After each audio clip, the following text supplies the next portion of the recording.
welcome back to NCSS TV, and I am here with Thea Tully, and she is the middle level social studies teacher of the year. Congratulations. Thank you so much.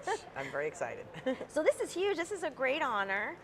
What does it mean to you both professionally and personally to have won this award?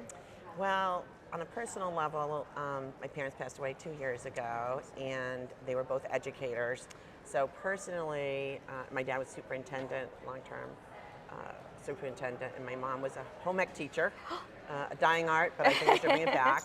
And so personally, it means a whole lot, just because I think of my parents, and I know that they're looking down, and then they're excited to see me earn this award. So I'm excited with that. As on a professional level, it was such an honor to receive the award,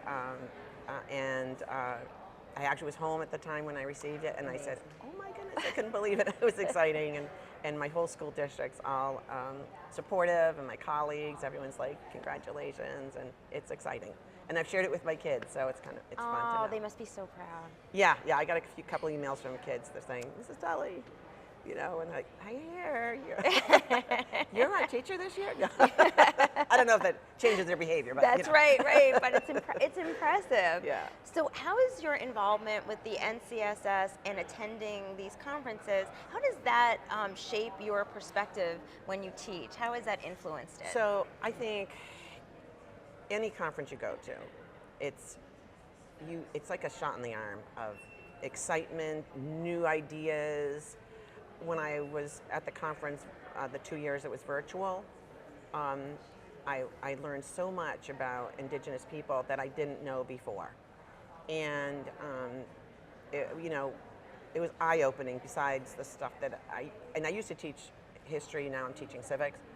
So it was just eye-opening, learning more. And so we had a Amazing Race, the Bolton edition, for the kids because they couldn't go on a field trip during the hybrid year. Yes. And I said, well, how can we make this happen? How can we give them a field trip? So we did an on-site field trip, and I asked around, and we actually had a person who was from the Nipmuc tribe and living in the next town, who was a former PE teacher. And so outside he came to talk to the kids and share. And he also was a graduate of our high school, and the previous logo was the Chieftains. And he spoke about how he was there when they adopted the Chieftains, and they changed it, and they had everybody looking at it and changed the logo now is for the Wolves. But he was there to talk about that with the kids too. So that was another. That's great. Yeah, and that's because of an idea from NCSS. Listening and learning and say, okay, who lived here before? That's amazing. So as an award-winning educator, what advice would you give to other educators attending?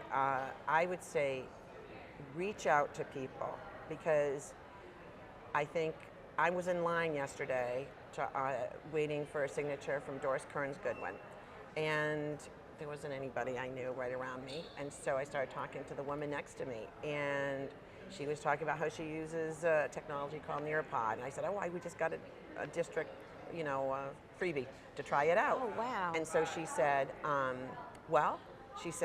why don't you give me a call? And I said, listen, we exchanged addresses and email addresses, and so now I'm looking forward. I got a colleague in Long Island. So I think that's important, and always any takeaway from any workshop is always going to be something helpful, and to share that with others in your community.